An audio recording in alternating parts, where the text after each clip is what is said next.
देश के सबसे लोकप्रिय नेता में से एक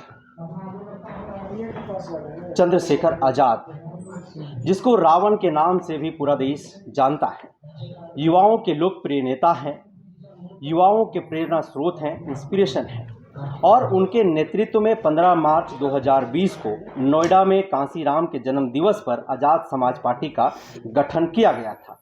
आज वही आज़ाद समाज पार्टी का लॉन्चिंग झारखंड प्रदेश में किया गया है और आज़ाद समाज पार्टी झारखंड प्रदेश का कमान काशिफ रजा सिद्दीकी जी को सौंपा गया है। हमारे साथ प्रदेश अध्यक्ष हैं काशिफ रजा सिद्दीकी जी।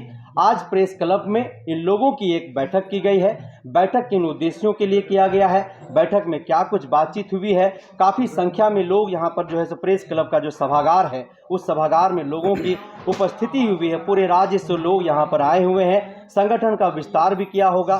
तो आज इन तमाम मुद्दों पर हम सिद्दीकी जी से बातचीत करेंगे, समझने की कोशिश करेंगे कि आज का यह जो मिलन समारोह है और आज़ाद समाज पार्टी जिन उद्देश्यों के साथ 15 मार्च 2020 को दिल्ली के नोएडा में गठित किया गया था, उन मुद्दों पर, उन एजेंडों पर धरातल पर कितना काम कर रही है और उसका रिजल्ट सामने कितना दिखाई दे रहा है। सबसे पहले प्रदेश अध्यक्ष नियुक्त किए जाने पर आपको बहुत बहुत बधाई। बहुत शुक्रिया सर, जय भीम। बहुत शुक्रिया आपका, थैंक यू सर। सिद्दीकी जी, आज झारखंड की राजधानी रांची का जो प्रेस क्लब है, प्रेस क्लब के सभागार में आप लोगों ने एक मिलन समारोह का आयोजन किया है। बिल्कुल। इस मिलन समारोह का उद्देश्य क्या है, इसका विजन क्या है?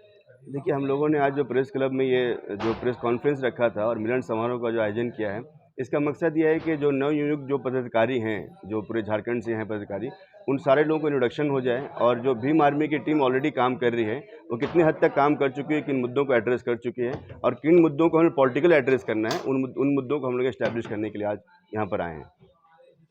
प्रदेश अध्यक्ष आपको चुना गया है झारखंड प्रदेश का। झारखंड प्रदेश में 5 प्रमंडल, 265 ब्लॉक, 34,000 जैसा गांव, 4400 पंचायत है, तो एक बड़ी जिम्मेवारी है। इस जिम्मेवारी को आप किस तरीके से देख रहे हैं? देखिए, मैं तो शुक्रिया अदा करता हूँ पहले चंद्रशेखर आज़ाद साहब का कि उन्होंने इतनी बड़ी ज़िम्मेदारी मुझे दी है। जैसे आपने कहा कि इतनी बड़ी ज़िम्मेदारी है, तो हमारे लिए स्ट्रेंथ, एक बहुत बड़ा स्ट्रेंथ जो है भीम आर्मी है, जो ऑलरेडी यहाँ पर 6 सालों से काम कर रहा है और तकरीबन 22 ज़िलों में हमारे संगठन मौजूद है, प्रखंड तक संगठन है मौजूद है, ब्लॉक लेवल तक मौजूद है। तो हमारे लिए ये काम करना इसलिए आसान हो जाता है कि सोशल लेवल पे हम बहुत ही एक्टिव हैं और हम सोशल पॉलिटिकल। अब एक बात आप देखेंगे कि झारखंड यानी पूरे देश में जो एक्चुअल अगर विकल्प कोई है, चंद्रशेखर आज़ाद साहब हैं, भीम आर्मी है, जो सही मुद्दों को उठाती है और मुद्दों को इस्टेब्लिश करने की कोशिश करती है। तो झारखंड पे क्योंकि ऑलरेडी हमारे पास संगठन है यहाँ पर, तो हमारे लिए बहुत आसान हो जाता है कि हम राजनीतिक मुद्दों को एड्रेस करना शुरू करें सोशल मुद्दों के साथ साथ में। अगर हम झारखंड की बात करें, बिहार से अलग होने के बाद इस प्रदेश का 22 साल का सफ़र पूरा हो चुका है, 23वें साल में हम लोग हैं। बिल्कुल। और इस 22 सालों के सफ़र में क्या जिस तरीके से, चाहे आदिवासी की बात हो, दलित की बात हो, पिछड़ों की बात हो, अल्पसंख्यकों की बात हो, सामाजिक, राजनीतिक, व्यवसायिक, शिक्षा, स्वास्थ्य में जिस तरीके से इनकी भागीदारी होनी चाहिए, इनको हक अधिकार मिलना चाहिए, क्या इस 22 सालों में ये तमाम चीज़ें हो पाई? देखिए, हमारे एक साथी अभी बोल रहे थे प्रेस कॉन्फ्रेंस में, हम राष्ट्रीय नेता हमारे हैं, उन्होंने ये कहा कि हम लोगों ने पिछली बार हेमंत सोरेन साहब को नैतिक समर्थन दिया था। तो उन्होंने ये वादा किया था कि जब सरकार हमारी बनेगी तो जो एसटी, एससी, ओबीसी माइनॉरिटीज़ हैं, जो यहाँ के मूल निवासी हैं, उनको हक अधिकार हम देंगे। लेकिन वो भी इस वादे की खिलाफ़ी कर चुके हैं। तो आपने जो सवाल किया है, ये सारे जो सवालात हैं और जितनी पॉलिटिकल पार्टी यहाँ पर रही है, जिन्होंने हुकूमतें की हैं, उन सारी पॉलिटिकल पार्टियों से सवाल करना चाहिए आप लोगों को कि उन्होंने क्या किया। 23 साल होने वाले झारखंड के हैं, जंगल ज़मीन का मुद्दा है, माइनॉरिटीज़ का मुद्दा है, दलितों का मुद्दा है, किसी मुद्दे को उन्होंने आज तक एड्रेस नहीं किया है और प्रॉपर एड्रेस उन्होंने अभी आज तक किसी मुद्दे को नहीं किया है। हमारी कोशिश ये है कि हम जो आखिरी पंक्ति पे खड़े हुए लोग हैं, उन तक जाएँ, उनके मुद्दों को एड्रेस करें और सदन में उनको उठाने का काम करें। ये हमारी कोशिश होगी ज़रूर। चंद्रशेखर आज़ाद जी का जिस तरीके का सोच है, जिस तरह से समाज में वो काम कर रहे हैं, बहुत कम समय में एक बड़ा कद इस पूरा देश में हम कहें तो दलित, अल्पसंख्यकों के बीच में उभर करके वो आए हैं और अब कई राजनीतिक पार्टियों के लिए वो खटकने भी लगे हैं।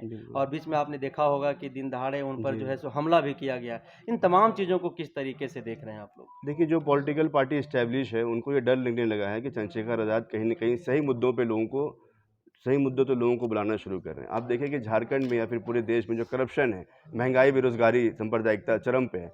तो उन मुद्दों को चंद्रशेखर भाई ने, जो हमारे आदर्श हैं, उन्होंने उठाना शुरू किया है। तो जब इन मुद्दों को उठाना शुरू करेंगे आप, तो जो सो कॉल्ड सेकुलर पार्टीज़ हैं, जो सेकुलर पार्टीज़ हैं, उनके पेट में दर्द होना शुरू हुआ है।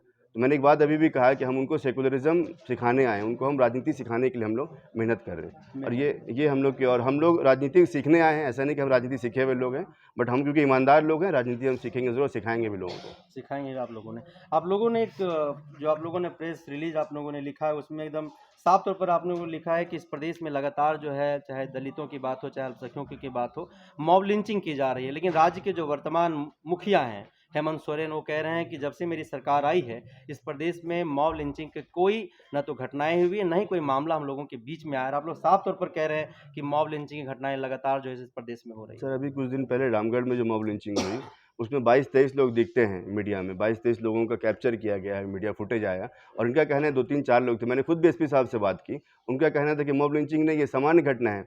तो आप मॉब लिंचिंग को सामान्य घटना बना दीजिएगा, तो मुख्यमंत्री साहब वही बात कह रहे हैं। तो मुख्यमंत्री साहब से सवाल ये है कि मुख्यमंत्री साहब उनका प्रॉपर माइंड काम कर रहा है कि नहीं काम कर रहा है, क्योंकि वो तो प्रॉपर, तो बेचारे फंसे हुए ईडी में, उनको हर बार ईडी बुला ले रहा है, तो उनका दिमाग कहाँ काम कर रहा है। तो उनको अगर मॉब लिंचिंग घटना है, उनको मर्डर लगता है, तो फिर क्या बात किया जाए उनसे। एक सवाल और निकल कर के आता है, आप लोग हमेशा इस बात को लेकर के आवाज़ बुलंद करते रहे हैं, चाहे सड़क की बात हो चाहे सदन की बात हो, और चंद्रशेखर आज़ाद भी इस बात को कहते रहे हैं कि देश के अंदर जो भी वर्तमान सरकार है केंद्र में वो लगातार जो है सो संविधान के साथ छेड़छाड़ करने का काम कर रही है।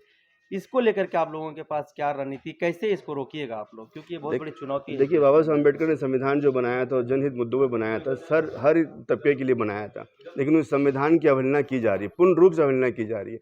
तो इसके लिए हम संघर्ष कर रहे हैं, ज़मीनी स्तर पर संघर्ष हम रेगुलर कर रहे हैं, और हम लोगों ने एक कैंपेन भी शुरू किया है। कैंपेन आपके सामने कुछ दिन में दिख जाएगा कि संविधान बचाओ यात्रा, वो हम पूरे देश में निकालने वाले, झारखंड में यात्रा निकलेगी वो। तो जन जन तक, आपने देखा हमारे प्रोग्राम जब शुरू हुआ तो हमने प्रियम्बल से प्रोग्राम को शुरू किया। तो हम ये कोशिश कर रहे हैं कि समाज के हर तबके को ये बात समझ में आए कि संविधान जो है वो हमारी शक्ति है, उससे बड़ी शक्ति हमारे पास कुछ भी नहीं है। अगर हम संविधान लोगों तक पहुंचा सकते हैं, संविधान को लोगों के करीब कर सकते हैं, तो संविधान की जो उन्होंने डिमांड किया है, संविधान ने जो मुद्दों को उठाने की पहल की है, और बाबा साहब अम्बेडकर ने जो हक अधिकार दिया है मूल्यवादी समाज को, वो हम उस पर लाने की कोशिश करेंगे इस यात्रा के थ्रू।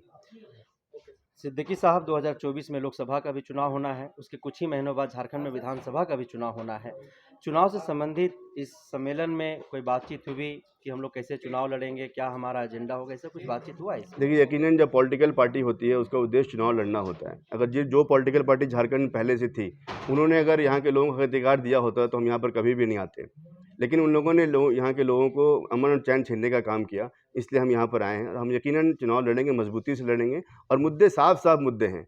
जंगल ज़मीन का मुद्दा है, सांप्रदायिकता का मुद्दा है, बॉम्ब जिंग बड़ा मुद्दा है, एट्रोसिटी का मुद्दा है, ज़मीनें छीनी जा रही हैं, रोज़गार का मुद्दा है, गरीबी का मुद्दा है। ये सारे मुद्दे जो हैं सब लोग जानते हैं, लेकिन मुद्दों को छुपाकर लोग जो है अमन शांति छीनने का काम कर रहे हैं।